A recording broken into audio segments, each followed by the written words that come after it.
नमस्कार, पत्रिका टीवी में आपका स्वागत है। मैं हूं निरंजन और आप देख रहे हैं हेलो डॉक्टर का सवाल जवाब स्पेशल। ईएनटी से जुड़े हुए सवाल हैं और जवाब देने के लिए हमारे आज के एक्सपर्ट हैं doctor Mohnish Grover, senior ENT surgeon हैं। वर्तमान में आप सवाई मान सिंह मेडिकल कॉलेज जयपुर के अतिरिक्त अधीक्षक और ईएनटी विभाग में प्रोफेसर हैं। आपको करीब 15 वर्षों का अनुभव है। आप कॉक्लियर इम्प्लांट प्रोग्राम के नोडल ऑफिसर भी हैं। आपको कई अवार्ड्स मिल चुके हैं। डॉक्टर साहब, इस शो में आपका स्वागत है। धन्यवाद, नमस्कार। तो सवालों का सिलसिला शुरू करते हैं। पहला सवाल है, मुझे डॉक्टर ने दाएं कान से मैल साफ़ करने के लिए सोलिवकस ईयर ड्रॉप दिन में 3 बार डालने के लिए कहा है, लेकिन उन्होंने यह नहीं बताया कि इसे कितने दिन तक डालना है और इससे सफाई कैसे होगी। कृपया जानकारी दें। जगदीश चंद्र मेहंदी रत्ता जी का सवाल है ये। जगदीश चंद्र जी, जो आपने सवाल पूछा है बहुत महत्वपूर्ण है, क्योंकि ये कान में जो मैल जम जाने की परेशानी होती है बहुत साधारणतः पाई जाती है। 2-3 चीज़ें इस बारे में बता देता हूँ। पहली चीज़, जितना हम कान को खुद साफ़ करने की कोशिश करते हैं उतना ज़्यादा कान के अंदर खुजली होना, इन्फेक्शन होना या मैल ज़्यादा बनने की परेशानी होती है। ज़्यादातर लोगों को कान को साफ़ करने की आवश्यकता नहीं होती है। जो हमारे कान के अंदर मैल बन रहा होता है वो इतना सॉफ्ट होता है खुद ही बाहर निकल जाए, उसको बस हल्के से एक कपड़े से पोंछ लें तो काम चल सकता है। इनफैक्ट अगर हम बात करें तो ये जो मैल या वैक्स जो बनता है ये हमारे कान में इन्फेक्शन बचाने के लिए बहुत महत्वपूर्ण है। इसी की वजह से हमारे ज़्यादातर इन्फेक्शन नहीं होते हैं और ये वैक्स बैक्टीरिया, कई फंगस वगैरह से हमें बचा के रखता है। जब ये वैक्स ज़्यादा बन जाता है और बहुत ज़्यादा हार्ड हो जाता है तो निकल नहीं पाता और कान में भारीपन या सुनाई में परेशानी होती है। ऐसे में डॉक्टर एडवाइस करते हैं कि जो आप ड्रॉप्स बता रहे हैं वैसी ड्रॉप्स 2-2 बूंद दिन में 3 बार डाल लें। करीब 5 से 7 दिन डालने के बाद ये काफ़ी सॉफ्ट हो जाता है। अगर ये कम होता है मात्रा में तो अपने आप बाहर निकल जाता है, फिर आप इसको साफ़ कर सकते हैं, अपने हाथ से बस पोंछ लीजिए कपड़े से किसी से। अंदर किसी चीज़ को ईयरबड्स वगैरह डालें नहीं, ईयरबड्स वगैरह बहुत नुकसानदायक होती हैं। अगर ड्रॉप्स बांधने के बावजूद यह निकलता नहीं है, बाहर अपने आप निकल के नहीं आ रहा है, 5-7 दिन हो गए हैं, तो किसी डॉक्टर को जाके दिखा लें, जो कि एक बहुत ही साधारण से प्रोसीजर से इसको 2 मिनट के अंदर हमका कान साफ़ करा जा सकता है।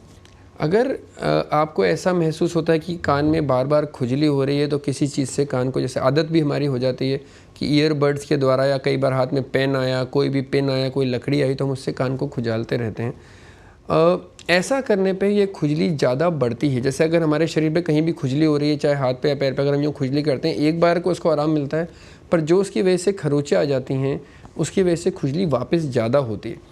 कान की जो चमड़ी है वो और भी ज़्यादा पतली होती है। सबसे पतली चमड़ी हमारे शरीर की कान में पाई जाती है। उसके अंदर हम ज़रा सा भी कान को छोड़ते हैं तो बार बार खुजली और ज़्यादा ही होती है। तो अगर ऐसा है तो पहली चीज़, खुजली करना बंद करें।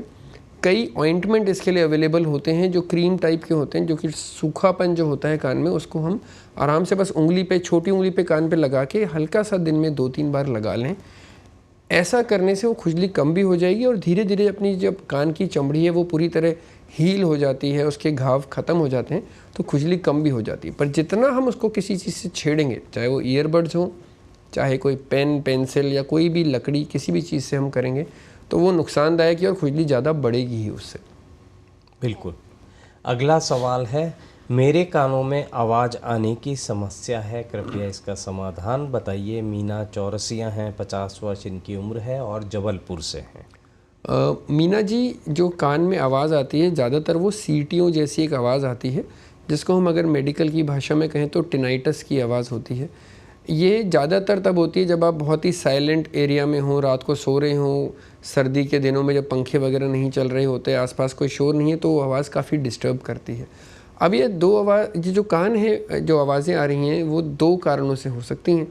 या तो ये कि अंदर कोई ऐसी चीज़ है जिससे कि आपकी जान को खतरा है, या कोई ट्यूमर है, कई बार हम सोच लेते हैं, तो वो चेक आपके डॉक्टर आराम से कर सकते हैं। ज़्यादातर ये कारण ऐसे नहीं होते हैं। ज़्यादातर ये सिर्फ कुछ नसों के खिंचाव की वजह से ये आवाज़ें आना चालू हो जाती हैं। अगर ये ऐसा हो रहा है तो बहुत ज़्यादा कोई खतरा नहीं है। सिंपल एक सुनाई की जांच होती है जो करा लेंगे आपके डॉक्टर, जो ऑडियोमेट्री टेस्ट होता है। अगर उसके अंदर कोई सुनाई में आपको कमी नहीं आती है तो इसके लिए हमारे पास साधारणतः कुछ दवाइयाँ होती हैं, या फिर आजकल जो इसका लेटेस्ट ट्रीटमेंट है वो आ गया है टिनाइटस रीट्रेनिंग थेरेपी के नाम से, जिसमें कि आपको जो ऑडियोलॉजिस्ट होंगे जो आपको एक बाहर से कान में आवाज़ देंगे और जो अंदर से जो आवाज़ जो आपको खुद को सुनाई दे रही है उसको सप्रेस या कर देंगे या दबा देंगे, तो वो अंदर की आवाज़ जो टिनाइटस है वो बंद हो जाता है। एक साधारणतः इसका एक इलाज और है कि जब आप घर में हों या आपको बिल्कुल ही शांत जगह में बैठे हों, आपको अगर ऐसी आवाज़ परेशान कर रही है, आपको सोते समय ज़्यादातर परेशान करती है, तो घर में आसपास हल्का सा कुछ गाना चलने दें, इंस्ट्रूमेंटल म्यूज़िक चलने दें, कुछ अगर पंखा भी चल रहा होगा तो वो जो आवाज़ जो बाहर से होगी वो अंदर की आवाज़ को दबा देती है। ज़्यादा सोचिए नहीं इस आवाज़ के बारे में, क्योंकि जितना आप सोचेंगे कि अभी मेरे को आवाज़ आ रही है या नहीं आ रही है, उतना ये ज़्यादा आपको महसूस होगी और उससे आप परेशान भी होंगे। अगला सवाल है, मेरी नाक के ऑपरेशन सेप्टोप्लास्टी के बावजूद भी मुझे छोटे नॉस्ट्रिल पोर्स के कारण सांस लेने में पूरी तरह राहत नहीं मिल पा रही है। मुझे हमेशा खांसी और गले में टॉन्सिलाइटिस की समस्या भी रहती है। समस्या के दौरान किसी भी एक्सरसाइज में शरीर में कंपन होता है और शरीर स्थिर भी नहीं रह पाता है। आयुर्वेदिक दवाइयों के बाद एलोपैथिक उपचार लेने से मुझे 2 बार यूटीआई संबंधी समस्या भी हो चुकी है। इन समस्याओं का समाधान जानना है और कृपया यह भी बताइए कि क्या सांस संबंधी समस्या के साथ मैं आर्मी की अग्निवीर योजना में अप्लाई कर सकता हूं या नहीं। ये एक किसी युवा दर्शक का सवाल है। आज के परिवेश में काफ़ी इम्पोर्टेंट सवाल हुआ है। सेप्टोप्लास्टी जो ऑपरेशन होता है वो नाक की हड्डी सीधी करने के लिए किया जाता है। तो जैसे आप अग्निवीर में अगर अप्लाई करते हैं तो अगर आपकी हड्डी अब सीधी हो चुकी है, इसको ज़रूर चेक करवा लें, तो मेडिकल में आपको वो फिट पा सकते हैं। पर अगर अभी भी हड्डी टेढ़ी है, जो अंदर नाक की एंडोस्कोपी या सीटी स्कैन से ही पता चलेगा, तो एक तो आपको अग्निवीर के अंदर जो मेडिकल की परीक्षा होती है उसमें आपको परेशानी होगी। दूसरा, उसकी वजह से ही कई बार नाक हो सकता है बंद रहे। तो नाक के जो पोर्स होते हैं ज़्यादातर, मैं कहूँगा करीब करीब हर व्यक्ति में इतने काफ़ी होते हैं कि सांस लेने में परेशानी ना हो। अगर ऑपरेशन बिल्कुल सही हो गया है, नाक की हड्डी बिल्कुल सीधी हो चुकी है और फिर भी आपको खांसी रह रही है, बार बार टॉन्सिलाइटिस रह रही है, नाक से सांस लेने में परेशानी हो रही है, तो इसके मुख्यतः एलर्जी और एसिडिटी के कारण से ये हो सकता है। तो मैं ये एडवाइस करूँगा कि एक तो आपके नाक की सही से जांच करवा लें। पहली चीज़ कि नाक की हड्डी अब सीधी है, कोई मांस वगैरह तो नहीं बन रहा है। दूसरी चीज़, अपना एलर्जी का टेस्ट ज़रूर करवा लें। और तीसरा, एसिडिटी अगर रहती है तो उसको कंट्रोल में करा लें। ये मत समझिए कि हर चीज़ का ऑपरेशन ही इलाज है। ज़्यादातर बीमारियां जो ऐसी होती हैं वो बिना ऑपरेशन के ठीक हो सकती हैं। सिर्फ ये है कि आपको अपने खान पान का ध्यान रखना है। एसिडिटी वाली चीज़ जैसे कि बहुत ज़्यादा मिर्ची, तेल वगैरह नहीं लें। अगर आपको छींकें बहुत ज़्यादा आती हैं तो ये देखें किस प्रकार के खाने से या ज़्यादा धूल मिट्टी की वजह से अगर छींकें आ रही हैं, गला ख़राब हो रहा है या खांसी हो रही है, तो उन चीज़ों को थोड़ा सा अवॉइड करें। और जैसा मैंने कहा, बस नाक को चेक करवा लें। अगर अभी हड्डी सीधी है तो इसको बार बार छिड़वाएं नहीं। बिल्कुल, तो जो सलाह दी गई है उस पे आप उसके बारे में विचार कर सकते हैं। दाईं करवट सोने पर बाईं नाक से सांस नहीं आती है, बाईं तरफ सिर में भी दर्द होता है, कृपया इलाज बताइए। भंवर सिंह जी का ये सवाल है। क्या वाकई में ऐसा होता है कि हम करवट से सोते हैं तो हमारी सांस की प्रक्रिया भी, उस पर भी असर आता है कुछ? भंवर सिंह जी, हम जो हर इंसान है उसके दोनों तरफ से हम नाक में सांस ले पाते हैं, परंतु एक चीज़ होती है जिसको हम बोलते हैं नेज़ल साइकिल। मतलब अगर मैं अभी सांस ले रहा हूँ तो मेरे को ज़्यादातर सांस, मान लीजिए अगर दाईं तरफ से आ रही है तो 6 से 8 घंटे बाद मैं बाईं तरफ से ज़्यादा सांस लूँगा। और ये हर 6 से 8 घंटे में हम साइड हमारा नाक का चेंज होता रहता है कि एक तरफ से ज़्यादा सांस आती है, दूसरी तरफ से काफ़ी कम सांस आती है। अगर आपके नाक में एक तरफ कोई परेशानी है तो आपके, जब इस तरफ की मान लीजिए दाईं तरफ कोई रुकावट है सांस लेने में नाक में, तो जब भी आपका नेज़ल साइकिल का ये टर्न आएगा कि दाईं तरफ से सांस लेना है तो आपको उसमें परेशानी होगी। करवट बदलने के साथ में परेशानी ज़्यादा महसूस होगी, क्योंकि जो आपका अगर हड्डी मान लीजिए टेढ़ी है, नाक में कोई मांस बढ़ा हुआ है, कोई सूजन है, तो इस तरफ जो नाक के सिक्रीशंस जो होते हैं हमारे, वो अंदर नाक के अंदर जम जाते हैं। और करवट बदलने के साथ जैसे जैसे वो ग्रेविटी या गुरुत्वाकर्षण से ऊपर नीचे होते हैं, हमें सांस में परेशानी हो सकती है। साथ में ही अगर आपके सिर में दर्द हो रहा है उसी तरफ, तो इसका मतलब ये हो सकता है आपके जो हम साइनस की प्रॉब्लम या जो साइनोसाइटिस हम कहते हैं वो डेवलप हो रहा हो। तो बहुत आवश्यक है कि अगर स्पेशली आपके एक तरफ नाक में सांस लेने में परेशानी है और उसी तरफ सिर में दर्द हो रहा है, चाहे आँखों के नीचे या आँखों के ऊपर इस तरफ माथे में, तो आपको उसको चेक कराना चाहिए। साइनोसाइटिस या नाक में कोई मांस बढ़ने की परेशानी हो सकती है, तो उसका प्रॉपर इलाज लेना आवश्यक है, जो कि दवाई या ऑपरेशन दोनों से किया जा सकता है। अगला सवाल साइनस पर ही आ गया है। मुझे सांस की लंबे समय से समस्या है, नाक में पॉलिप मस्से बन जाते हैं जिससे सांस लेने में बहुत कठिनाई होती है। फ्लूटोसीड ड्रॉप लेने से पॉलिप सिकुड़ जाते हैं पर उचित आराम नहीं मिल पाता है। डॉक्टर ने सर्जरी के लिए कहा है, उचित मार्गदर्शन चाहिए। भागचंद चांदोर हैं, खरगोन, मध्य प्रदेश से। भागचंद जी, अगर आपके नाक में जो आप बता रहे हैं नेज़ल पॉलिप्स हो गए, तो उसका कारण होता है एलर्जी। जो आप दवाई ले रहे हैं, नाक में स्प्रे जो डाल रहे हैं, वो एलर्जी कंट्रोल करने के लिए है। जब भी आप उसको लेते हैं तो एलर्जी थोड़ी कंट्रोल में आती है और पॉलिप सिकुड़ रहे हैं, तो आपको इसमें थोड़ा फ़ायदा महसूस हो रहा है। ये समझना ज़रूरी है कि अगर आपके पॉलिप बन चुके हैं तो सर्जरी आवश्यक है। एक बार सर्जरी करानी होगी ताकि नाक के सारे पॉलिप निकल सकें और जो आप दवाई नाक में डाल रहे हैं वो ज़्यादा इफ़ेक्टिव हो सके, ज़्यादा असरदार हो सके। ये नहीं समझिएगा कि एक बार आपका ऑपरेशन हो गया है तो अब कुछ और नहीं करना है। एलर्जी फिर भी रहेगी आपको। जैसे कि हम बात करते हैं, किसी को ब्लड प्रेशर बढ़ जाता है और साथ में अगर हार्ट की प्रॉब्लम होती है, तो हम बाईपास ऑपरेशन करा लें और फिर ब्लड प्रेशर की दवाइयाँ बंद कर दें तो वापस से हार्ट में प्रॉब्लम चालू हो जाएगी। इसी तरह आप अगर ऑपरेशन करा लेते हैं तो उसके बाद भी एलर्जी की दवाइयाँ लेना आवश्यक है। ये भी चेक करा लेते हैं हम कई बार कि अगर किसी पर्टिकुलर चीज़ से ही आपको एलर्जी हो रही है तो उस चीज़ को आप अवॉइड करें, वो उस पेड़ पौधे से दूर रहें या वो खान पान से दूर रहें। तो मकसद ये हो गया कि ऑपरेशन करा लीजिए, पूरे पॉलिप निकलवा के सारे साइनस आपके ठीक हो जाएंगे एक बार को।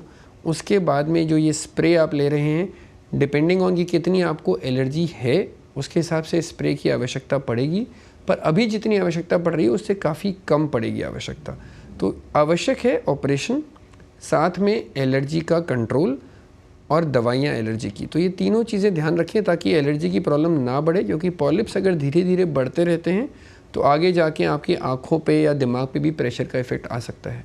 तो इन्होंने पॉलिप के साथ मस्से शब्द लिखा था, तो क्या ये मस्से होते हैं नाक के अंदर? जो पॉलिप होते हैं उसी को ही कई बार लोग मस्से बुला लेते हैं। पॉलिप एक तरह का नाक के अंदर मांस बढ़ जाता है जो कि एलर्जी की वजह से होता है और ज़्यादातर उसके अंदर थोड़ा पानी सा भरा हुआ होता है। तो एक ही चीज़ है जिसको वो पॉलिप भी हम बुला लेते हैं, कई बार साधारण भाषा में मस्से बुला लिया जाता है। अगला सवाल है, मेरे बाएं कान में 1 साल से लगातार आवाज़ आने की समस्या है। इस कान की सुनने की क्षमता लगभग आधी रह गई है जबकि दायां कान ठीक है। डॉक्टर्स ने मुझे इस बारे में न सोचते हुए अपने नियमित काम करने की सलाह दी है। मैं भ्रामरी प्राणायाम भी करता हूं, कृपया समाधान बताइए। रमेश चंद्र कावड़िया हैं, 68 वर्ष इनकी उम्र है। रमेश चंद्र जी, अगर आपके एक तरफ के कान में सुनाई में कमी है और कान में सीटी जैसी आवाज़ आ रही है, जिसको हमने पहले बात करा था टिनाइटस है, तो पहली चीज़ तो इसका कारण हमें देखने की ज़रूरत है। अगर ये आपको अभी कुछ सालों से ही चालू हुआ है तो एक एमआरआई ज़रूर करा लीजिए दिमाग का, क्योंकि दिमाग से जो नस आती है उसके ऊपर कई बार प्रेशर की वजह से ऐसा हो रहा होता है। दूसरी चीज़ जो आपको बताएगी, ज़्यादातर केसेस में मैं फिर भी कहूँगा 90% में वो एमआरआई नॉर्मल आता है और मैं आशा करता हूँ आपके साथ भी नॉर्मल ही आए। अगर ये नॉर्मल आता है तो इसके बाद हमें इलाज जो बचते हैं, इसके कुछ तो दवाइयाँ हैं वो ज़्यादा कारगर साबित नहीं हो पाती, क्योंकि ऑलरेडी आपकी वो सुनाई की नस ख़राब हो चुकी है। तो इसके अंदर सुनाई की मशीन लगवाएं या तो, और या फिर इसको ऐसा ही छोड़ दें। तो आपके डॉक्टर जो हैं जिन्होंने बोला कि इस पर ध्यान ना दें, वो बहुत आवश्यक है। अगर आपको फिर भी काफ़ी ज़्यादा परेशानी होती है तो सुनाई की जो आप मशीन लगाएंगे उससे आपकी सुनाई में भी फ़ायदा मिलेगा और साथ में आवाज़ भी दब जाएगी। तो पहली चीज़ यही ट्राई करें कि एक तो पता कर लें किस कारण से है, तो एमआरआई करवा लीजिए अपना, दिमाग का जो एमआरआई होता है। दूसरी चीज़, अगर आप जैसा आपके डॉक्टर ने बोला अगर वो एमआरआई नॉर्मल आ जाता है तो कोशिश करें इस बारे में सोचे नहीं। और तीसरी चीज़, अगर फिर भी आपको ये परेशान कर रही है चीज़, तो फिर सुनाई की मशीन लगा के ट्राई कर सकते हैं आप। और इन्होंने पूछा है कि भ्रामरी प्राणायाम करता हूं तो उसमें कुछ तो समस्या नहीं? नहीं, प्राणायाम करने में कोई परेशानी नहीं, किसी भी प्रकार का आप योग आराम से कर सकते हैं। इस चीज़ का उससे कोई लेना देना नहीं है। अगला सवाल है, कान में आवाज़, खुजली एवं भारीपन की समस्या है। एक कान का ऑपरेशन भी करवा चुका हूं लेकिन फ़ायदा नहीं हुआ है। दोनों कानों के पर्दे खत्म हो चुके हैं, कृपया इलाज बताइए। रामचंद्र गहलोत जी हैं, तो इनके दोनों कानों के पर्दे खत्म हो चुके हैं। रामचंद्र जी, पर्दे ख़त्म होने का कारण ज़्यादातर जो आप समझ पा रहा हूँ मैं ये कि आपके कान से जो पर्दे वो गल गए हैं, जिनसे कि अब पानी भी आ रहा है, सुनाई में भी कमी है, और आप ऑपरेशन एक बार करा चुके हैं फिर भी फ़ायदा नहीं हो रहा है। सही मायने पूछा जाए तो ये जो ऑपरेशन होता है पर्दे का करीब करीब 85 से 90% पूरी तरह सक्सेसफुल होता है। और अगर ऑपरेशन के बाद भी आपको कान से पानी आना, पर्दे गल गए हैं, सुनाई नहीं दे पा रहा है, तो मेरी एडवाइस यही रहेगी कि इसको एक बार वापस से आपको ऑपरेशन करवाना चाहिए। चेक करवाइए कान को स्पेशली कि कहीं हड्डी तो नहीं गल रही है, क्योंकि अगर हड्डी गल रही है तो बीमारी और ज़्यादा बढ़ने का भी अंदेशा है। ऐसे में ऑपरेशन और ज़्यादा ज़रूरी हो जाता है। अगर सिर्फ पर्दे का ऑपरेशन और अब बिल्कुल भी पर्दे की बीमारी और अब बिल्कुल भी अब ऑपरेशन नहीं कराना चाह रहे हैं, तो ये बहुत ध्यान रखना है आपको कि कान के अंदर पानी ना जाए और कान को आप बिल्कुल भी ना छेड़ें, क्योंकि जितना कान के अंदर पानी जाने का रिस्क रहेगा उतना आपके कान के अंदर बार बार खुजली होना, मवाद या पानी आना और एवं सुनाई की परेशानी या दर्द होना, ये सब चीज़ें बार बार होती रहेंगी। तो ज़रूरी यह रहेगा कि जब तक आप ऑपरेशन नहीं करा के इसको ठीक करवा लेते हैं तब तक बिल्कुल कान को सूखा रखें। नहाते समय एक रुई को तेल में डुबो के निचोड़ के कान में लगाएं, नहाने के बाद वो रुई निकाल दें, खुला छोड़ें कान को, बस पानी से बचा के रखें और खुद इसको छेड़िए नहीं। गुड। मेरे दाएं कान से लगाकर जबड़े की तरफ अपने आप दर्द होने लगा है, जिससे मुंह खोलने में भी तकलीफ़ होती है और कान के अंदर भी दर्द होता है। इसमें क्या करना चाहिए?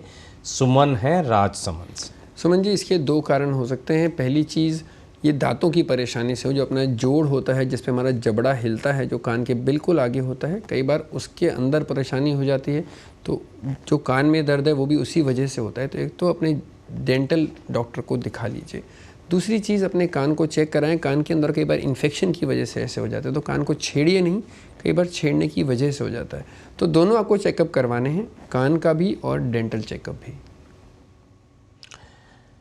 अगला सवाल है, करीब 3 साल से मेरी आवाज़ बैठ गई है, बोलते समय ताकत लगानी पड़ती है, ज़्यादा देर तक बोलने या भारी सामान उठाने से छाती में दर्द होता है, काफ़ी दवाइयाँ लेने के बाद भी आराम नहीं मिल पाया, इन्हें आपसे सलाह चाहिए। विष्णु चंद्र गुप्ता हैं करौली से। विष्णु जी, आवाज़ भारी होने के कई कारण होते हैं। कई बार हमारी जो बोलने की 2 तारें होती हैं उनमें से एक में लकवा जाता है, जो छाती की बीमारी से होता है। तो जैसा आप बता रहे हैं, आपको छाती में अगर दर्द है और साथ में अगर आपके सामान उठाते हुए ज़्यादा जो हो जाता है और साथ में अगर आवाज़ भारी है, तो छाती को ज़रूर चेक करवाएं। दूसरी चीज़, कई बार ज़्यादा बोलने की वजह से या चिल्लाने की वजह से ये जो बोलने की तार होती है इन पे गांठें बन सकती हैं, तो वो हमें ज़रूर चेक करानी चाहिए, ताकि हम अगर ज़रूरत हो तो स्पीच थेरेपी या एक छोटे से ऑपरेशन से करवा सकें उसको ठीक। तीसरी चीज़, अगर आपका किसी का भी मतलब अगर बीड़ी सिगरेट या कोई धूम्रपान करते हैं या कोई ऐसी ऑक्यूपेशन है जहाँ बहुत धुएं में रहना पड़ता है, तो एक कैंसर का खतरा रहता है। तो ज़रूर एक बार चेक करवा लें कि आवाज़ जो इतने टाइम से ख़राब है, कहीं ऐसा कोई गांठ सी नहीं हो रही हो अंदर जिसको कि प्रॉपर इलाज की आवश्यकता हो। बिल्कुल। अगला सवाल है, मुझे हमेशा ही जुकाम की शिकायत रहती है, इससे कैसे निजात मिल सकता है? सुरेश जोशी का ये सवाल है। सुरेश जी, लगातार या बहुत बार ज़ुकाम होने के ज़्यादातर कारण 2 होते हैं। या तो नाक में हड्डी टेढ़ी चल रही है या फिर हमें एलर्जी की परेशानी है। इन दोनों चीज़ों के लिए आपको एक बार डॉक्टर को दिखाना आवश्यक है, ताकि अगर एलर्जी है तो उसको दवाइयों से या जिस पर्टिकुलर चीज़ से आपको एलर्जी है उससे आपको कई बार हम इम्यूनोथेरेपी से हम ठीक कर सकते हैं। और अगर नाक के अंदर हड्डी टेढ़ी हो रही है तो जैसा कि हमने पहले भी एक दर्शक के बारे में बात करी, उस सेप्टोप्लास्टी का जो ऑपरेशन होता है उसकी आवश्यकता होती है। तो ज़रूर चेक करवा लें, ताकि जो भी इन दोनों चीज़ों में से परेशानी चल रही हो उसको हम ठीक करा सकें।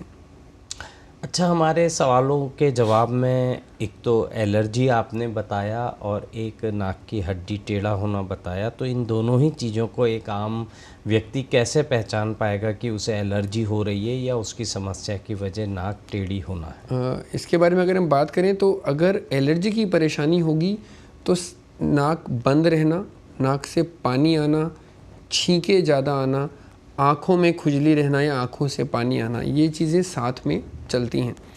अगर हड्डी टेढ़ी होने की वजह से और एलर्जी नहीं है तो छींके आना, पानी आना, आँखों में खुजली होना बिल्कुल नहीं होता है। सिर्फ नाक बंद रहता है, वो भी एक तरफ ज़्यादा दूसरी तरफ कम। तो ये चीज़ें जिनसे हम पता कर सकते हैं खुद भी कि एलर्जी की परेशानी ज़्यादा है या हड्डी टेढ़ी होने की परेशानी ज़्यादा है। बिल्कुल। अच्छा, सवालों का सिलसिला तो पूरा हो चुका है, लेकिन आपकी जो विशेषज्ञता है उसमें कॉक्लियर इम्प्लांट भी बताया गया है। तो हमारे दर्शकों को आप जानकारी दे सकते हैं कि ये किस समय, मतलब ये समस्या क्या है और ये इम्प्लांट जो है वो कब और कैसे किया जाता है? इम्पॉर्टेंट चीज़ है, क्योंकि कई बच्चे हमारे देश में ऐसा पैदा होते हैं जिनको जन्म से सुनाई नहीं देता है, और क्योंकि वो सुन नहीं पा रहे होते हैं तो वो बोलते भी नहीं हैं। तो कई बार देते हैं बच्चे 2-3 साल तक बिल्कुल भी बोल नहीं रहे हैं, तो कारण होता है कि वो सुन नहीं पा रहे हैं और इसकी वजह से बोल नहीं पा रहे हैं। कई बार ऐसा भी होता है, जैसे कि मान लीजिए किसी इन्फेक्शन या कोई चोट लगने की वजह से या नस में खराबी की वजह से मेरे को सुनाई देना बिल्कुल ख़त्म हो जाए, तो ऐसे में भी हम जो इसका इलाज होता है वो कॉक्लियर इम्प्लांट द्वारा कर सकते हैं। तो वो बच्चे जिनको जन्म से सुनाई दे रहा है, उनका ऑपरेशन तो हमें 4 या 5 साल की उम्र से पहले करना ज़रूरी होता है, ताकि इलाज जल्दी मिल सके और अच्छा मिल सके। अगर हम इसको लेट करेंगे तो फ़ायदे कम से कम रह जाते हैं। सबसे अच्छा इलाज है कि हम ऑपरेशन 1 या 2 साल की उम्र पे ही कर दें। ऑपरेशन के बाद एक स्पीच थेरेपी होती है, जो कि 1 से 2 साल कम से कम बच्चे को ज़रूरत होती है, ताकि वो सुन के समझ के बोलना चालू कर सके। सबसे बड़ी जो परेशानी हमारे बीच आती थी अब तक, वो ये कि कॉक्लियर इम्प्लांट एक बहुत महंगा इलाज है। अगर हम सस्ते से सस्ता ही बात करें तो कम से कम 6 से 8 लाख रुपए का इसमें खर्चा आता है। अच्छी बात यह है कि राजस्थान में भी, और अब हमारे जो भारत के अंदर हम बात करें तो कई प्रदेशों में अब ये निःशुल्क किया जा रहा है। देखा जाए तो जो दिल्ली, राजस्थान, गुजरात, मध्य प्रदेश, छत्तीसगढ़, कर्नाटका, तमिलनाडु, इन सब जगहों पे अब निःशुल्क है। और एक नेशनल पॉलिसी भी है, एडिप स्कीम जिसको हम कहते हैं, जिसमें अब ये हर जगह निःशुल्क किया जा सकता है। सिर्फ ज़रूरत ये है कि समय रहते इसको करा लें, ताकि जब बच्चा छोटा है, ज़्यादातर अच्छी जगहों पे अब ये पैदा होते ही सुनाई की जांच करी जाती है, तो उसी समय अगर पता चल जाए कि सुनाई में कमी है तो 1 या 2 साल पे बच्चे का ऑपरेशन हो जाए, स्पीच थेरेपी हो जाए, और ताकि वो 3-4 साल की उम्र में आते आते नॉर्मल स्कूल में जाना चालू कर दे। लेट नहीं करें, क्योंकि उसके साथ हमारे इलाज के जो ऑप्शन हैं कम हो जाते हैं और कॉक्लियर इम्प्लांट करने के बाद भी फ़ायदा नहीं मिल पाता है। तो ये कुछ चीज़ें हैं। पैसे की अब चिंता नहीं करें, क्योंकि कहीं ना कहीं आपके प्रदेश में अब ये निःशुल्क आराम से किया जा सकता है। लेकिन इसके लिए आपको सरकारी मेडिकल कॉलेज और उनसे जुड़े हुए जो सरकारी अस्पताल हैं वहीं पर संपर्क करना चाहिए। ईएनटी को लेकर हमें आम जीवन में कई तरह की समस्याएं होती हैं, तो इनसे बचने के लिए हम अपनी जीवन शैली में किन किन बातों का ध्यान रख सकते हैं, किस तरह के व्यायाम हमें करने चाहिए, यह भी आप दर्शकों को बता सकते हैं। कुछ एक चीज़ें जो बहुत ज़रूरी है, जो हम दिनचर्या में अपनी करते हैं और जो कई बार हानिकारक हो सकती हैं, और कुछ ऐसे जिनसे हमें फ़ायदा मिल सकता है, मैं बता देता हूँ। पहली चीज़, हमारे देश में कई बार देखा जाता है कि कान के अंदर ज़रा सा भी कुछ परेशानी हुई तो गर्म तेल डाल देते हैं। वो बहुत हानिकारक है। कान बहुत एक नाजुक हमारे शरीर का अंग है। ये सब चीज़ें करने से बहुत नुकसान होता है। तो कान के अंदर कुछ भी बिना वजह, बिना किसी डॉक्टर की सलाह के नहीं डालें। कान को किसी भी तरह की ईयरबड्स जो हम काम में कई बार लेते हैं साफ़ करने के लिए, वो नहीं काम में लेनी चाहिए। आजकल जो ज़्यादा ऑनलाइन क्लासेस वगैरह हो रही हैं, तो ईयरफोन्स और हेडफोन्स का प्रचलन बहुत बढ़ गया है। अगर आपके दिनचर्या में उसका उपयोग बहुत ज़्यादा है तो ये ध्यान रखें कि ईयरफोन्स से अच्छे हेडफोन्स रहते हैं, क्योंकि ईयरफोन से कई बार हमारे जो अंदर कान की चमड़ी उस पर काफ़ी प्रेशर पड़ता है। तो कोशिश करें कि हेडफोन्स ज़्यादा काम में लें। दूसरी चीज़, अगर काम में लेने पड़ रहे हैं ईयरफोन से हेडफोन्स, तो हर आधे घंटे में कम से कम 5 मिनट का आराम दें अपने कान को, ताकि अंदर के अंदर प्रेशर डेवलप ना हो और कान का टेम्परेचर बढ़े नहीं। उससे सुनाई में आपको परेशानी नहीं होगी। दूसरी चीज़, अगर हम गले की बात करें, जो हम काफ़ी बात नहीं कर पाए, तो गले में खराश रहना, बार बार दर्द होना, इन्फेक्शन होना, उससे बचने के लिए ज़रूरी है कि ज़्यादा पानी पीते रहें, गले को सूखने ना दें। ये इंतज़ार नहीं करें कि अभी मुझे प्यास लगी है तभी पानी पीऊँ। सबसे अच्छी दवाई अगर मैं कहूँ हमारे शरीर के लिए है तो वो पानी है। पानी ज़्यादा पीते रहें, ये नहीं कि एक साथ बहुत ज़्यादा पिएँ, पर हर थोड़ी देर में पीते रहें पानी। कम से कम 2 से 2.5 लीटर पानी रोज़ हमें पीना चाहिए। तो ये कोशिश करें कि पानी ज़्यादा पिएँ। बहुत ज़्यादा मिर्च मसाले का खाना ना खाएँ, बहुत ज़्यादा तली हुई चीज़ें भी ना खाएं, क्योंकि इन चीज़ों से हमें एसिडिटी होती है जो गले को परेशान कर सकती है।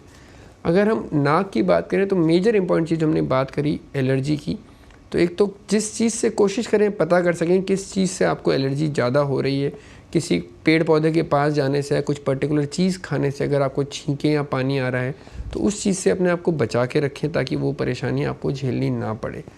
कई बार हम देखते हैं कि कई लोगों की नाक से खून आने की परेशानी या नक्सीर जिसे हम कहते हैं वो ज़्यादा रहती है। तो अगर ऐसा है तो उसको ज़रूर चेक करा लें कि कहीं आपका ब्लड प्रेशर ज़्यादा तो नहीं बढ़ रहा है। दूसरी चीज़ कि अगर कई बार हमारे नाक में ऐसे घाव बन जाते हैं जिसकी वजह से वो बार बार उनमें से खून की नस फट के खून निकलने लगता है, तो उसको ज़रूर चेक करवा लें। अगर ब्लड प्रेशर आपका ठीक चल रहा है तो खून की नस आपकी परेशान तो नहीं। नाक को ज़्यादा छेड़िए नहीं, ज़्यादा सूखे एनवायरनमेंट में नहीं रहें। अगर आपको एयर कंडीशनिंग में ज़्यादा रहना पड़ता है तो कोशिश करें कि हर थोड़ी देर में उस कमरे से बाहर आ सकें या आसपास पानी का कोई बर्तन रख लें ताकि ह्यूमिडिफिकेशन अच्छा हो सके। बिल्कुल, तो डॉक्टर मोहनीश ग्रोवर जी को हम धन्यवाद कहेंगे, दर्शकों के सवालों के जवाब दिए और साथ में उपयोगी टिप्स भी उन्हें बताए। कोई भी दवा अपने मन से आप न लें, इस पैथी और आपकी जो समस्या है उसके विशेषज्ञ से को ज़रूर दिखा लें। हेलो डॉक्टर में आज के लिए बस इतना ही। कल फिर मिलेंगे। देखते रहिए पत्रिका टीवी और रखिए अपनी सेहत का ख्याल। नमस्कार। नमस्कार।